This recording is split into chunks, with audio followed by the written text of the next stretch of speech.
నెల్లూరు జిల్లా పేళ్లకూరు మండలం టెంకాయతోపు వద్ద భార్యపై భర్త విచక్షణారహితంగా దాడి చేశాడు. కడప జిల్లా రైల్వే కోడూరుకు చెందిన లక్ష్మీప్రియ, శ్రీకాళహస్తికి చెందిన హేమంత్ కుమార్ ప్రేమించి వివాహం చేసుకున్నారు.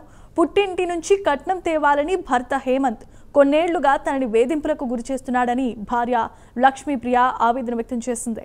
ఈ క్రమంలోనే భార్య లక్ష్మీప్రియపై హేమంత్ కత్తితో విచక్షణారహితంగా దాడి చేయడంతో స్థానికులు అడ్డుకున్నారు. అనంతరం ఆమెను చికిత్స నిమిత్తం ప్రభుత్వ ఆసుపత్రికి తరలించారు. భర్త హేమంత్ కుమార్ను స్థానికులు పోలీసులకు అప్పగించారు.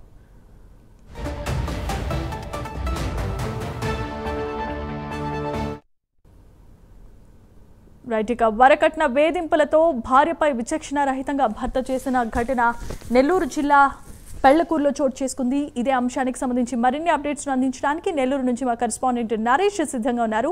నరేష్, చెప్పండి. జమీమా, ఇది అత్యంత బాధాకరమైన విషయం చెప్పుకోవచ్చు. ఎందుకంటే ప్రేమించి పెళ్లి చేసుకున్న భర్త కట్నం కోసం భార్యని హత్య చేసేందుకు కూడా అత్యంత కిరాతకంగా దాడి చేసినట్లుగా తెలుస్తా ఉంది. అయితే ఇక్కడ ప్రధానంగా ఉమ్మడి నెల్లూరు జిల్లాకు సంబంధించినటువంటి పెళ్లకూరు పరిధిలో చోటు చేసుకుంది ఈ యొక్క ఘటన. కాళహస్తికి చెందినటువంటి హేమంత్ కుమార్ అనే యువకుడు కడప జిల్లా రైల్వే కోడూరుకు చెందినటువంటి లక్ష్మీప్రియ అనే మహిళను ప్రేమించి పెద్దలను ఎదిరించేలా వివాహం చేసుకున్నాడు. కొంతకాలం ఇద్దరు కాపురం సజావుగానే సాగింది.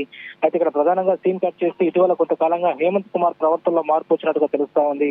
పుట్టింటి నుండి కట్నం డబ్బులు తేవాలని లక్ష్మీప్రియను వేధించడం మొదలుపెట్టాడు. పలుమార్లు దాడి చేసి కట్నం డబ్బులు తెస్తావా లేదు అంటూ కూడా ఆమె మీద దాడికి పాల్పడడం జరుగుతూ ఉంది. తల్లిదండ్రుల దగ్గరికి వెళ్ళిపోయినటువంటి ఎవరైతే మహిళ వివాహమైన సంవత్సరానికి మగబిడ్డ జన్మించింది లక్ష్మీప్రియ. భర్త హేమంత్ కుమార్ టార్చర్ తట్టుకోలేక తన సొంతింటికి రైల్వే కోడూరుకి వెళ్ళింది. అయితే గత 4 నెలల కిందట భార్య వద్దకు మళ్ళా ఎవరైతే ఈ హేమంత్ ఉన్నాడో హేమంత్ వెళ్లి నేను బాగా చూసుకుంటానని చెప్పి అత్తామామలకు నమ్మవలిచి భార్యను తన వెంట శ్రీకాళహస్తిలో ఉన్నటువంటి గృహాన్ని అద్దెకి తీసుకొని అక్కడ జీవనం సాగిస్తున్నాడు. నిన్న భార్యాభర్తల మధ్య గొడవ జరగడంతో భార్యపై తీవ్రంగా దాడి చేశాడు. మనం విజువల్స్ లో కూడా చూస్తే ఏదైతే భార్యను అత్యంత కిరాతకంగా కూడా హతమార్చేందుకు కూడా ఆయన పన్నాగం పడినట్టుగా తెలుస్తా ఉంది. ఎందుకంటే ఒక మారుమూలమైనటువంటి ఎవరు లేనటువంటి ప్రాంతం వద్దకు తీసుకెళ్లి అటు ఒక నేలల్లో చెరువులు పాడుపడినటువంటి చెరువు అది, ఆ చెరువులో తీసుకెళ్లి ఆమెని కత్తితో అత్యంత కిరాతకంగా కూడా చేతుల మీద కాళ్ళ మీద కూడా గాయపరిచినటువంటి పరిస్థితి ఉంది. గాయపడినటువంటి భార్యను ఆసుపత్రికి తీసుకెళ్లారు. అక్కడ ఉన్నటువంటి స్థానికులు కొంతమంది అక్కడ ఆ మహిళను ఏం చేస్తున్నాడో, ఇంతకు అతను భర్త ఎవరో అని తెలియక స్థానికులు అక్కడ వెళ్లడంతో ఆ స్థానికుడు హేమంత్ వెంటనే ఈమె నా భార్య అని చెప్పినప్పటికీ కూడా స్థానికులు ఆమెను కాపాడే ప్రయత్నం అయితే చేసి మొత్తానికి ఒక ఫోన్ కాల్ ద్వారా వాళ్ళ బంధువులకు కాల్ చేసి పోలీసులకు కాల్ చేసి ఆమెనైతే హాస్పిటల్ కు తరలించారు. హేమంత్ పోలీసులు అదుపులో తీసుకున్నారు.